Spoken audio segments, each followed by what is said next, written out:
When we look beyond the propaganda and self-serving solutions put forth by the energy companies, we find a seemingly endless stream of clean, abundant, and renewable energy for generating power. Solar and wind energy are well known to the public, but the true potential of these mediums remains unexpressed. Solar energy, derived from the sun, has such abundance that 1 hour of light at high noon contains more energy than what the entire world consumes in a year. If we could capture 1/100% of this energy, the world would never have to use oil, gas, or anything else. The question then is not availability, but the technology to harness it. And there are many advanced mediums today which could accomplish just that, if they were not hindered by the need to compete for market share with the established energy power structures. Then there's wind energy.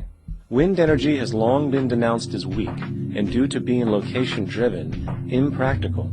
This is simply not true. The U.S. Department of Energy admitted in 2007 that if wind was fully harvested in just 3 of America's 50 states, it could power the entire nation. And then there are the rather unknown mediums of tidal and wave power. Tidal power is derived from tidal shifts in the ocean. Installing turbines which capture this movement generates energy. In the United Kingdom, 42 sites are currently noted as available, forecasting that 34% of all the UK's energy could come from tidal power alone. Wave power, which extracts energy from the surface motions of the ocean, is estimated to have a global potential of up to 80,000 terawatt-hours a year. This means 50% of the entire planet's energy usage could be produced from this medium alone. Now, it is important to point out that tidal, wave, solar, and wind power requires virtually no preliminary energy to harness, unlike coal, oil, gas, biomass, hydrogen, and all the others.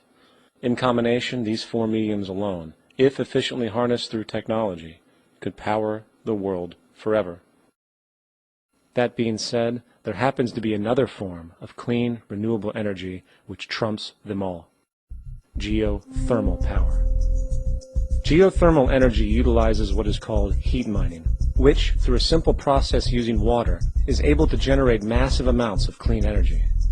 In 2006, an MIT report on geothermal energy found that 13,000 zettajoules of power are currently available in the Earth, with the possibility of 2,000 zettajoules being easily tappable with improved technology.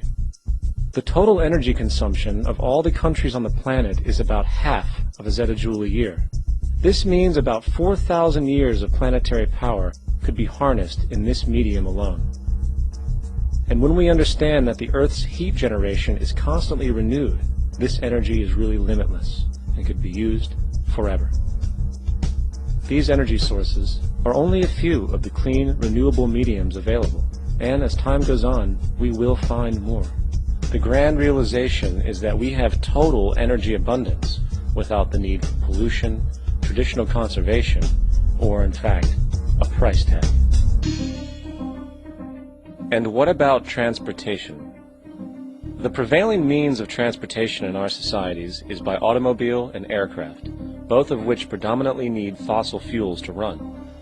In the case of the automobile, the battery technology needed to power an electric car that can go over 100 miles an hour for over 200 miles on one charge exists, and has existed for many years.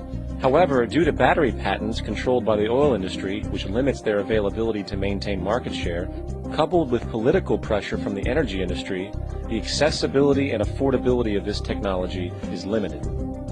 There is absolutely no reason other than pure, corrupt profit interest that every single vehicle in the world cannot be electric and utterly clean, with zero need for gasoline. As far as airplanes, it is time we realize that this means of travel is inefficient, cumbersome, slow, and causes far too much pollution. This is a maglev train. It uses magnets for propulsion. It is fully suspended by a magnetic field and requires less than 2% of the energy used for plane travel. The train has no wheels, so nothing can wear out. The current maximum speed of versions of this technology, as used in Japan, is 361 miles per hour. However, this version of the technology is very dated. An organization called ET3, which has connections with the Venus Project, has established a tube-based maglev that can travel up to 4,000 miles per hour in a motionless, frictionless tube, which can go over land or underwater. Imagine going from LA to New York for an extended lunch break, or from Washington, D.C. to Beijing, China in 2 hours.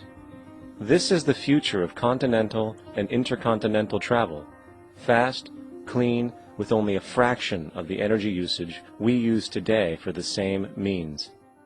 In fact, between maglev technology, advanced battery storage, and geothermal energy, there would be no reason to ever burn fossil fuels again. And we can do this now if we were not held back by the paralyzing profit structure.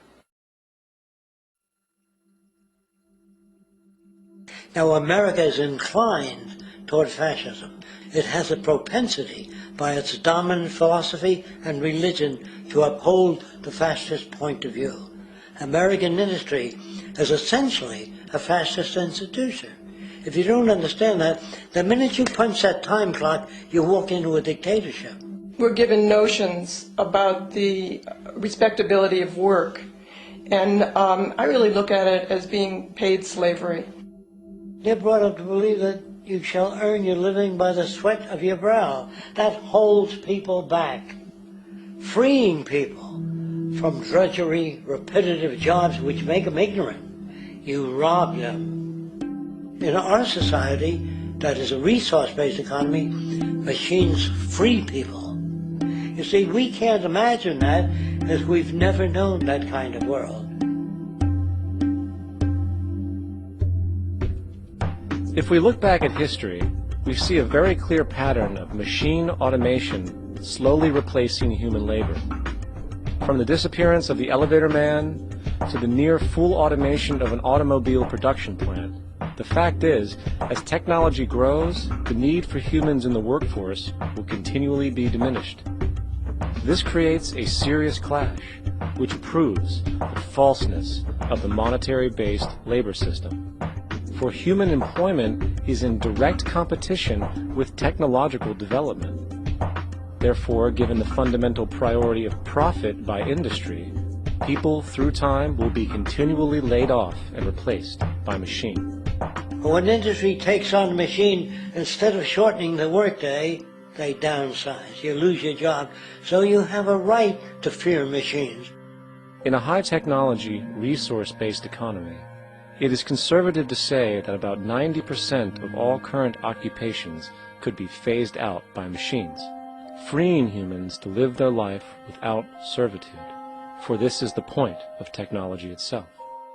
And through time, with nanotechnology and other highly advanced forms of science, it is not far-fetched to see how even complex medical procedures could be performed by machines as well, and based on the pattern, with much higher success rates than humans get today.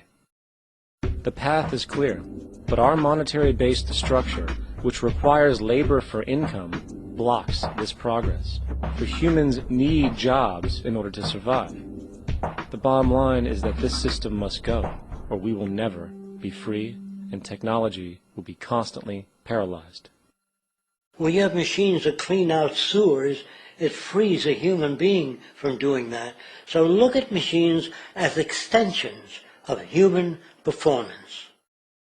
Furthermore, many occupations today will have simply no basis to exist in a resource-based economy, such as anything associated with the management of money, advertising, along with the legal system itself.